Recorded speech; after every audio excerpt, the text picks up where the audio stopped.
Hello everyone, this is Borna Kazerani from Melbourne, Australia. I hope you're doing fine. Tonight, I'm gonna have a conversation with Raphael, who was born in 1983 in Ghana in Africa. He studied at Ghanatta College of Arts and Design. His work is visceral, assemblage of diverse facets of Ghanaian and African social cultural experiences, evoking political, emotional, and practically psychological connections and cutaways weaving private and public space realities unbound by time. The intricately woven youthful pattern from unique fabrics collected from localities on the coast of Ghana, fixated into the atmosphere of mediums from chalk, acrylic to charcoal, reflect dynamic portraitures invested in an artist's language, integrating the philosophical concepts of Adinkra and artist's childhood memories. An active compositional storytelling technique where historical contents make tangents with a present and traditional influences fuse modern aesthetics to explore gender politics, social marginalization, and African rural urban distinctions. Raphael's works has been shown at international art fairs including AKAAA Paris, Investec Cape Town Art Fair, 1/54 New York, at Market San Francisco, Art on Paper New York. The artist's works can be found in the MuCEM Collections, Marseille. Raphael currently lives and works in Cologne, Germany. Now let me ask Raphael to join me for a conversation.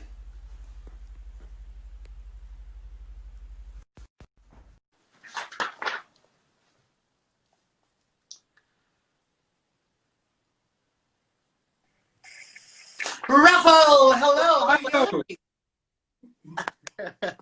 Hello. Good to see you, my friend. So, Good to see you too. And hello, everyone. all right. So, hello, baby. Hi. So, do you want to say hi to those who are watching us now before I'm gonna start questions? Yes. Hello, everyone. Hello. My name is Raphael Adjetey Adjei Mayne, and I am officially called Afutumix. And so, basically, I am an artist. I am an multidisciplinary artist. I do so many things, and so I'm here with my friend Borna, Okay. Cool. and we're coming to discuss about what I've been doing here and what is going on in my world. So yeah, I hope you guys will enjoy it, and then we'll see how this conversation goes. Yeah. I'm sure they will. Thank you. So, a few years ago, let me tell you something. A few years ago, my mother and I went to the Museum of Contemporary Art in Sydney, and there were works of art very creative, and the creator of all of them was an African art. And look, keep this story in your mind. So today, when I was reading your biography, I realized that you are the creator of those arts. And I didn't know that. I was looking at your art like 5 years ago in the museum in Sydney, and I didn't know that. I was so surprised and super excited, like, oh my God. So such a small world. And well done. It was really fascinating and well done. So Thank you. when it happened, it was like 5 years ago. When was it? When they which year actually were showing your artworks in the museum in Sydney? Can you tell me? I think if I could remember, it was last 2 years. Yeah, it was last 2 years. Yeah, last 2 years, I got a proposal from one of my gallery who wanted to push this work to the society or to this museum. So that was the connection which we got. So it was nice and it went on good and well. And so, yeah, I mean, sometimes, you know, we artists, we don't expect things like that to happen to us, but it just happened through our storytelling and our way of working. So it just Exactly. So, just well, pop up, you know. yeah. So you're a very creative artist, and your work is extremely unique. With your paintings, you're telling stories of African people and culture. Yeah. But the characters, but there's something that I was unsure about. That's like the characters in your stories are faceless. Yeah. So, however, the senses of the images are well conveyed. And tell me, why are your characters are like faceless? So, just simple explanation of this will be, I am telling my story. And as I come from the continent Africa, we sometimes tell stories, but people don't really locate or relate to these stories. So I started using this blank space or just not facial details of my fingers for people to know that I'm not telling only my story, but I'm telling the whole African story. You know, like, so we are black and we have so many cultures, and me being an artist, I cannot only talk about my culture, but I can reflect to other African culture. So what can I do to let people understand or to get easy access to my story is to paint my figures blank, not to have a specific identity, like this is the person I'm trying to portray, or this is the story I'm telling about this person, but it's all blank. So it will go through your mind. Oh, okay, what's the artist all about? Why is it painting blank? Why is it not showing the person? But you can see the features, like this the arm, this the nose, but some are doing really good work to do kind of like facial expression, but he is always like flat. So that is the idea, that's the experimental which I went through, you know. So as I was doing that, people, even my daughter, this little girl, she sometimes asks me, where's the nose from the figure? Where's the eyes from the figure? I say, no, he doesn't have one because he's representing the whole continent, and this is the story I'm trying to send out there, you know. So that is the idea behind my flat and not showing details from my fingers. Yeah. Very amazing, very amazing. Well done. Actually, that's why it makes like that kind of style actually makes it extremely unique. So now I want to take you back to those years, you know, when you didn't even start painting. Tell me about your childhood and how you became familiar with paintings. Yeah. So back to my young age or my childhood time, I was always fascinated to see someone putting a drawing on something, anything at all. Or sometimes when my father or my mom sent me to get food or something like that, and I come across someone who is putting a practical like drawing or cutting or something which is connected to art, it just blew my mind, and I will stop by, forget about where I'm going, and pay attention to whatever the person is doing. And I'm like, it just put a stop to my movement, you know. It just like a metal and a magnet. When it comes together, it just drags it together like pam. So that is where I started developing love for art, and I was like, anything I found myself with, like chalk, charcoal, anything at all, I start drawing on the floor, on the walls of buildings, or get a paper and start scrambling, like doing something, because I'm trying to replicate what I've been seeing around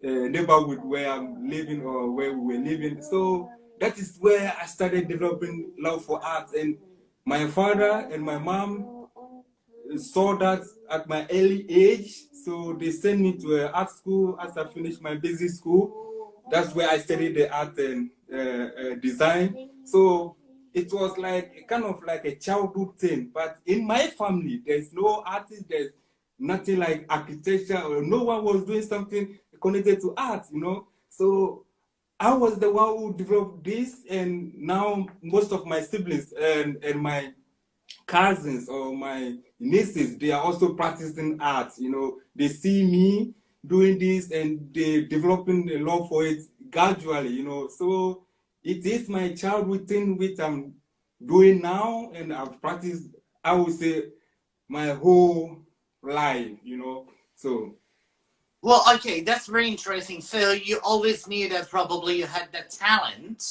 but something like that. yeah. And how old were you when you started painting? If I could remember, I was a little bit older than her. Yeah, she's in about 2 months getting 4, and I was, I think, 6 years or 7. I can't quite remember the age, year, but it was between 6 and 7 years where I realized this, that, oh, this is what I wanted to do, and this is what is getting my attention. You know, this is what is going to be my path when I grow up, you know. So, yeah, it was quite early age, you know. Yeah. Yeah. Tell me about like you mentioned that. So when I look at your paintings, so I get the sense of, as you've said, like you're just telling your story, and mainly in particular, you're focusing on your childhood, as we can see lots of faceless children in your painting. Am I right? Yeah. Tell me about that. So, the topic or the subject on children, like I said before, as I was growing up, I developed this love for art by being seeing people doing, practicing art or doing something concerning art.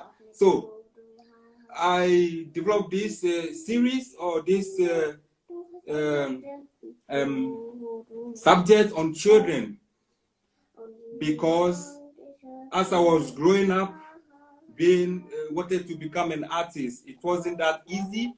And in our culture, people are expected to, yeah, I don't know, but people are expected to be someone like a doctor or an engineer or a pilot or something like that, because they don't see art as a very interesting career, you know. So I have so many conversations with children when I travel back to home or once I was there. So I got to know, understand what they've been going through. And I was like, oh, this was my early age stories, or what I tried to break through for my parents to see that this is what I wanted to become, you know. So like it gets me so much interested with having a conversation with children and knowing what they wanted to become in the future, what's their plans, you know, like, and it's fascinating what the answer will come or what they will tell you they wanted to become. And I'm like, so why are you doing this? Yeah, my mom want me to be like this, and my dad want me to be like this. So I'm just going to school to be like. But if I will be given the chance, I will become this person or that person. And I'm like, okay, so stop. This is what I'm going to do. I'm going to put a smile into your faces by portraying you guys in my work, trying to let people see what you wanted to become, you know. So I started painting children, and some of the children paintings that I have the title of these children names, like Adjetey Adjei, so Tawia, so like in our language, the names given to boys or girls. So And when people ask me about this painting, and I tell this children's story, what they told me at the period of me making these photos of them. So that is the idea. That is the story I wanted people to know, and for them to know that they are not hopeless, and they can become what they wanted to become. So they should just focus on that. Our parents are the most people we have to respect. So when your father or your mom said, go to school, just go to school, but you know, behind your head or behind your mind, you wanted to become such person. So just go to the school to satisfy your dad or your mom, but be careful not to lose your dream. Like, dream on anytime you sleep. Pray to God that one day they will understand your dream and then follow it. So that is the beginning of my children. And so what I did was I started making family photos from my family. So if you can see, I have my previous work, which was shown on the museums, have a family photo, a group of people, like 6 or 5. That was my mom, my dad, and me, myself, and my other siblings. When we were invited to a party or wedding, we take photos before we go, and after we take photos. So I started telling this story. So that is where it started, yeah, it started from there. And so basically the stories of children and telling children's story was really much interesting for me, and I'm so glad that people are beginning to understand these children's mind and their dream, what they wanted to become, and so on and so forth. So that was it. Amazing. I love that. I love that. Yeah, I can feel that warmth when I'm looking at your stuff. Well done. Now, I want to stop the conversation here. My question. So I want you to ask you a favor, as you're familiar probably with my show. I want you to grab your camera and also show us around. And you know that there is an option you can reverse the camera. And turn it around. Yeah. Okay. Good. So, okay. And do it slowly. Yeah. So this is what I have here on the subject of children.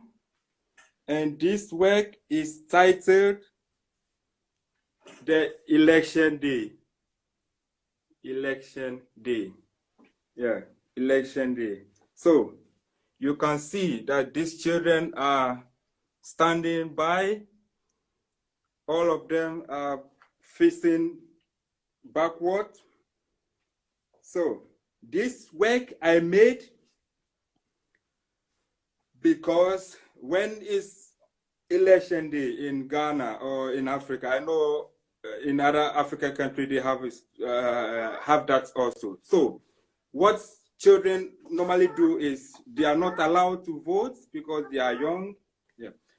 They are at the young age. So what they do is they come and stand by and watch how people do this process, like voting to elect a next president for the country or a next MP for the country. So the question they ask themselves, is the situation going to be the same or is going to change? So, but sadly or badly, when the election is over, this situation remains the same. So this was a work I made to protest on the politicians, why they always come on a rally time or campaign time to tell stories about what is going to be changed and what is not going to be changed. And then when they have been elected, then they just forget that by the people. So this is the title of the work. Okay, I move. Yeah, let me tell you something, a story about this drawing behind these works. Like I said earlier on, I stop by anytime I see someone doing an artwork. So what I normally do or what I did at my young age, I pick up a chalk or a charcoal and start drawing on the walls. Exactly. So this is what you see. And you can see It's all over. It's all over Istanbul and everything here. So, and this is also a work. So, wait, I have to.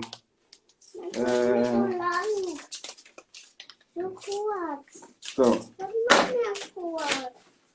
so this is actually my child is a little bit. Yeah. So this is a child I did. Yeah. Sorry about that, man. No, that's absolutely fine. So what's the story behind that one? So, What's the story behind that one? That one, what you see in here, is a child with a white singlet and exactly, and a white gray hair, like white hair. Né? So normally, young age, you are not.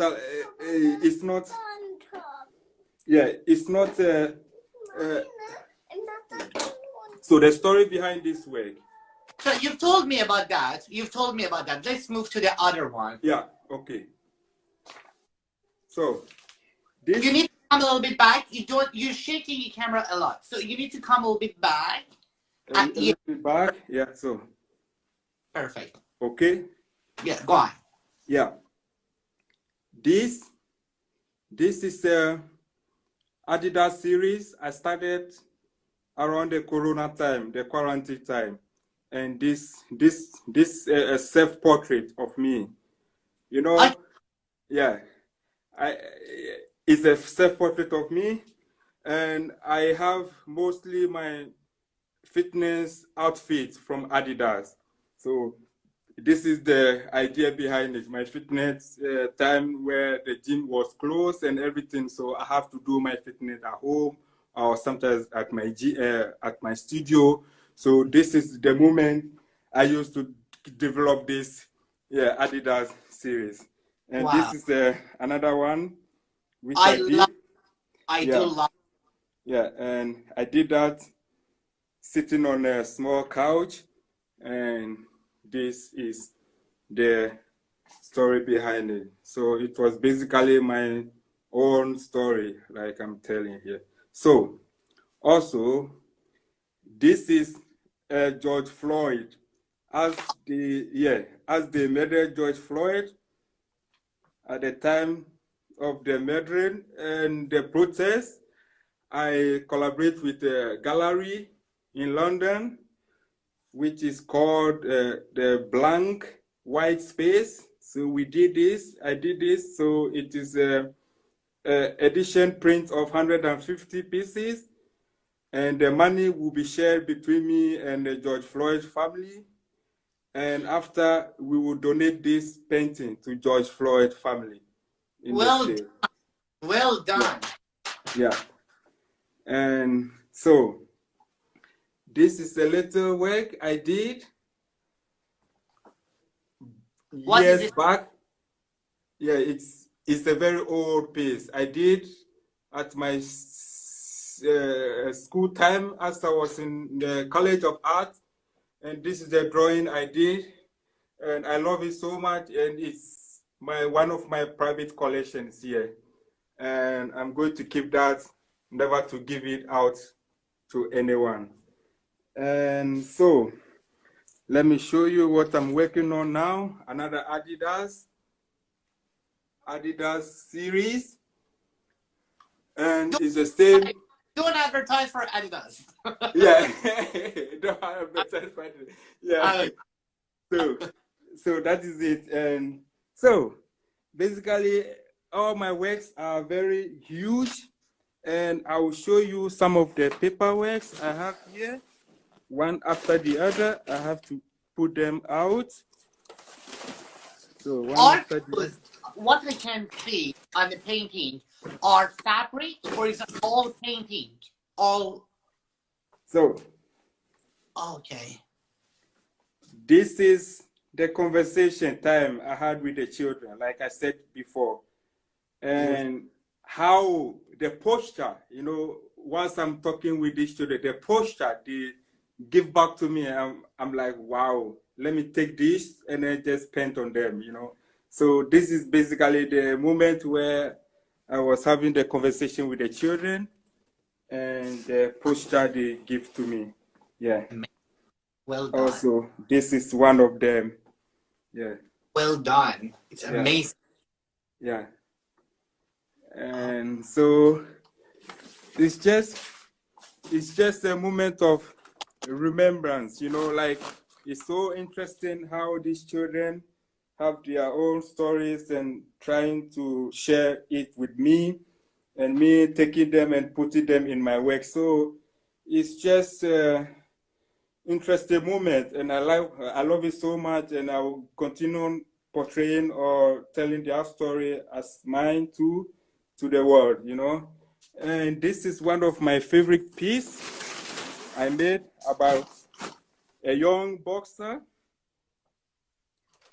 That is what he wanted to become in the next future, but his parents was like, yeah, against it. No, don't be a boxer, this and that. But you know, I always tell him, hey man, just after school you go to the boxing ring or the training arena and do your training and try to learn as well too. So when you grow up, then you can decide on your own to be a boxer or to sit in the office or to do what you wanted to do, you know.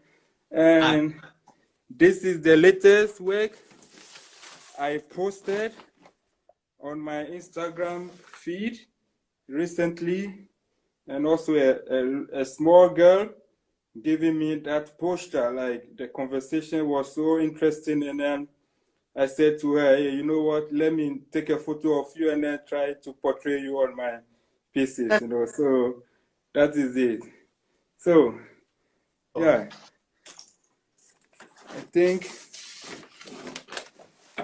the rest of my works are really huge and it has been rolled up. Raphael, can you go to that man's socks? I want to see the texture of his socks. So basically, let me tell you the materials I use for this series. It's a mixture of African wax prints and also a mixture of pens and also a mixture of threads, like you see. So I do a lot of sewings, a lot of drawings, a lot of cuttings. So the experimental work is all about mental illness. You know, when I'm working, it's like having a conversation with you, you know, like the conversation we are having. That's what I have with my canvas and my pens, you know. Wow. So, that's the same. Yeah. Love this one. Yeah. And rather unfortunately, this one is already sold. Yeah. Yeah. Yeah. Perfect. So. Okay, thank you very much. I don't want to make you tired. So, and you've got your children there.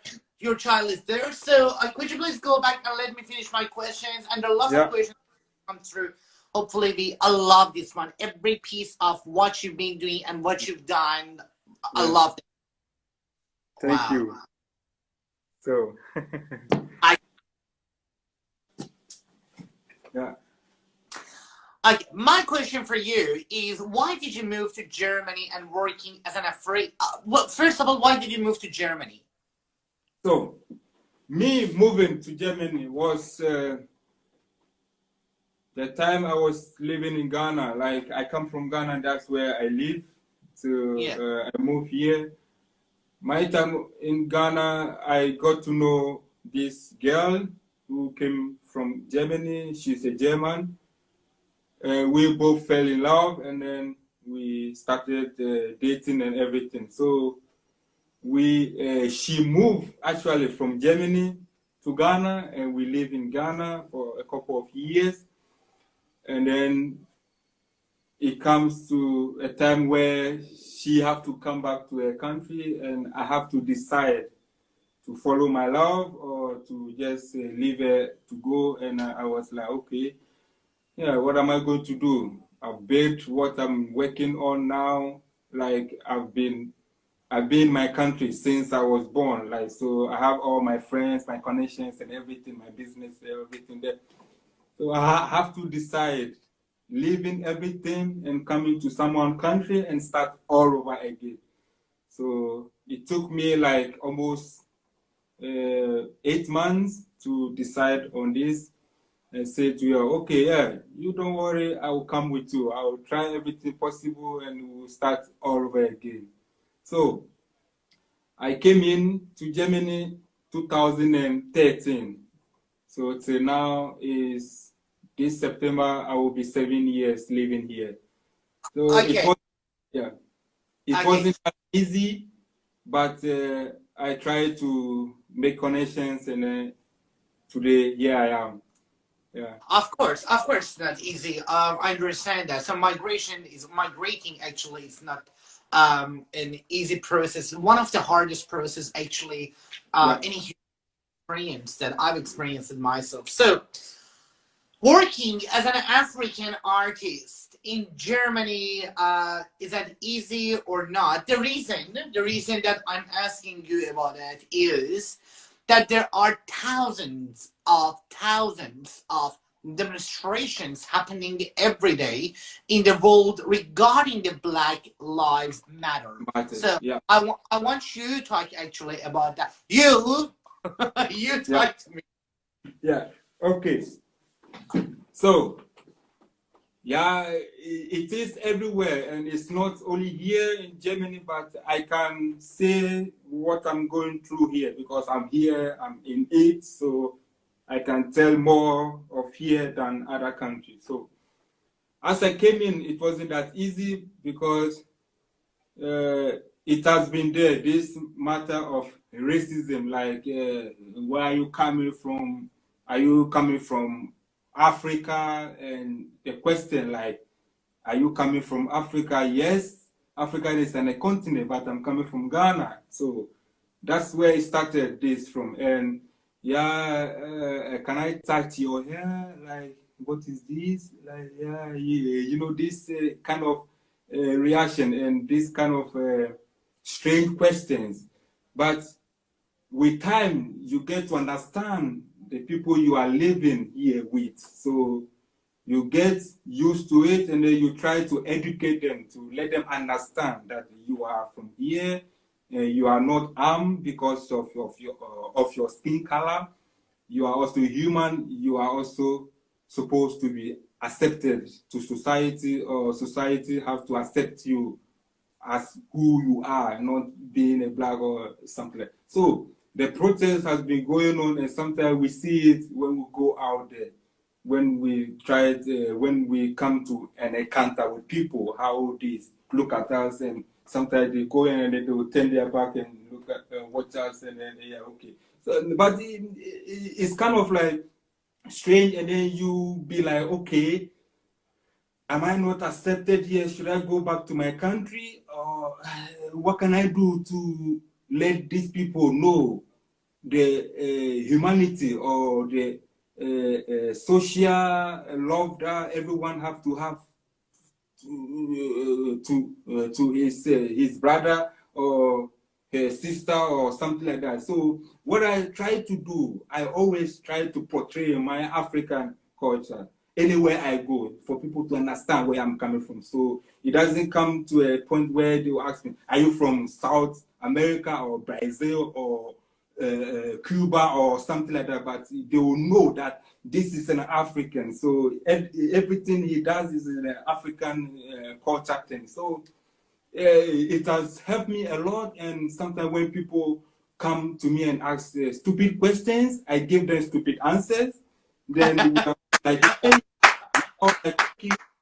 yeah, so next time I have to be careful to talk to Raphael in a nice way so that he will not treat me like this. So, like I said to my people or people I see on the street, our life or meeting people is like a mirror. So what you look through, you see yourself. So what you give, you receive that back. And so it has been a really hard challenge. And me being an artist, living here in Europe and Germany to be precise, I always try to portray my story, my culture, like for people to understand it more, and the food.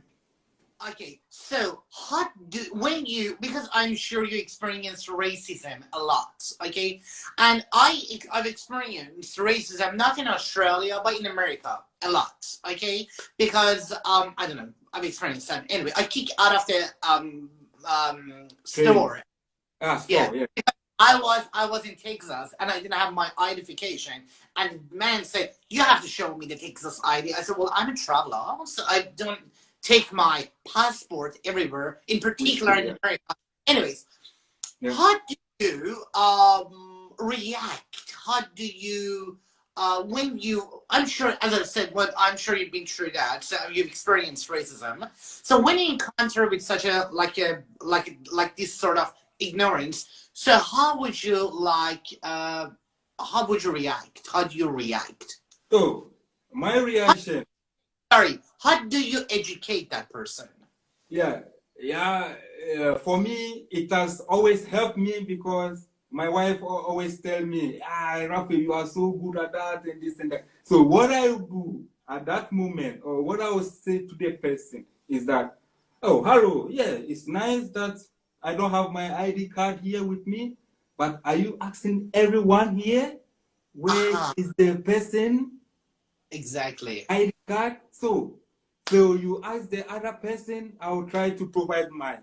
So please try and be nice to everyone, not only this group of people or this society. Just be nice, and I will also be nice to you.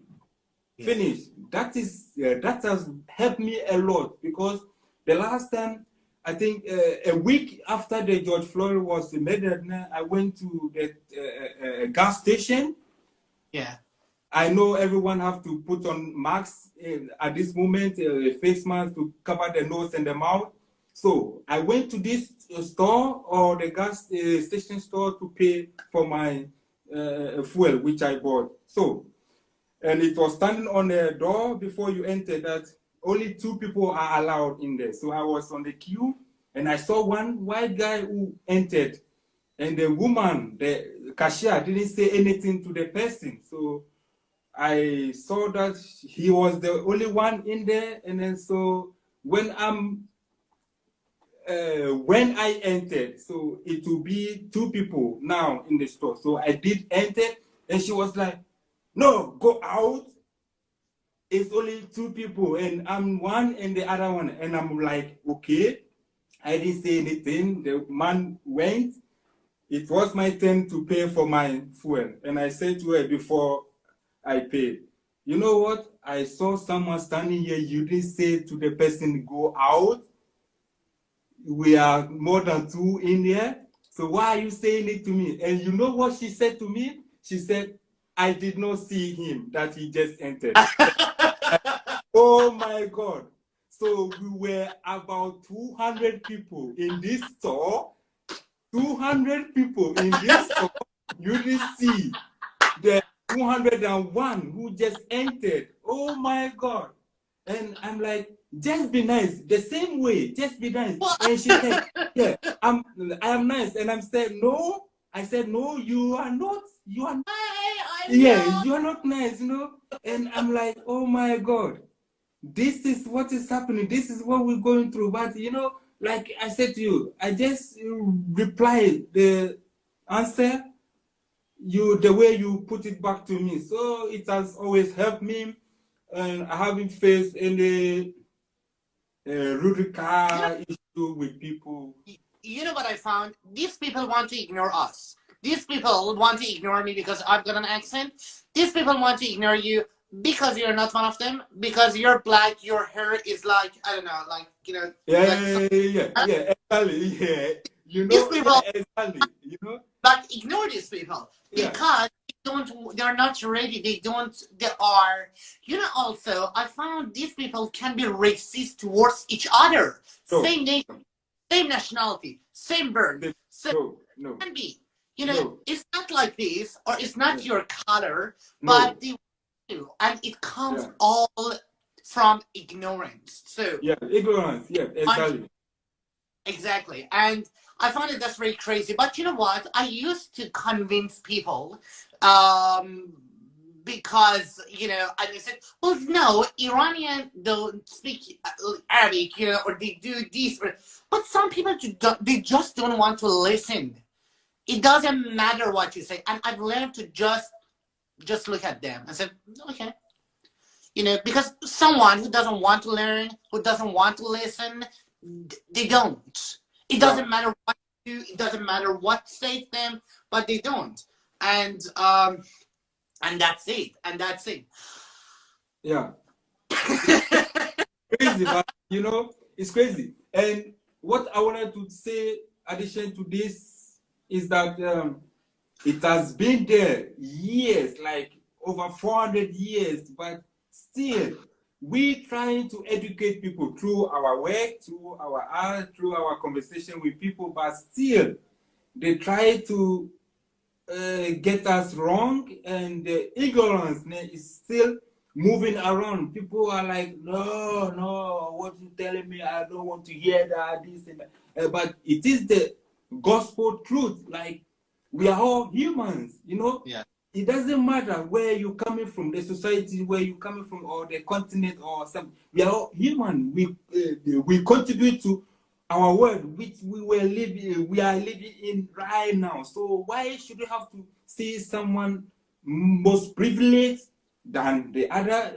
You know, it doesn't go like that. And sometimes the equality, you know, it doesn't really balance. Sometimes you have someone like this, and then some, you know, like it has to be so. Then we all can enjoy our lives. So we will be living in a better place. You're right, but next time, because she couldn't see you, the next time probably you should, like when you go to a store, you have to just do, hey, yeah, yeah, you know, yeah. And jump. I said, hello. Yeah, look at me, hey. Hi. I'm here again. Do you want to sack me again? No, come, you know. It's crazy, it's crazy. It's crazy. But it's good. We are there. We are here to protest. We are here to tell the same story for people to understand that we are all human. We are all equal. It doesn't matter your skin color and stuff like that. So we trying our best. Of course. I've gotten lots of questions. Sorry, as often as usual, I don't get a chance to go through them. I'm so sorry. So I have to wrap up this conversation. I loved my conversation with you. Did you like our conversation? I love it. I'm so happy you put on this conversation to let people know much more about me and my stories. And I'm very grateful for that. And I hope one day in the next future we'll meet personally, not virtually, but somewhere. It could be in Australia, it could be in Ghana, or here in Germany or America. I don't know, but I hope one day we'll meet in person. Then we can continue this conversation. Definitely. Thank you for you got my advice. Yeah. I got it. Yeah. I got it. Yeah. You're small. All right, you need to. Yeah. Then I would jump. Oh, now you can see me. Yeah, I'm here. Yeah. Then I would shout on the head. Yeah. You know, crazy. It's crazy, man. It's crazy. Exactly. Yeah. Anyways, Raphael, it was lovely meeting you. Hopefully to meet you, or see you actually in real life. Thank you very much, and take care. And I will talk to you soon. Yeah. Thank you too, and ciao. Peace. Bye. Bye. Bye. Bye. I had an amazing conversation with Raphael from Germany, amazing artist. Go and follow him on Instagram. And I'm sorry, I didn't get a chance to go to your questions. Love you all. Take care. Bye.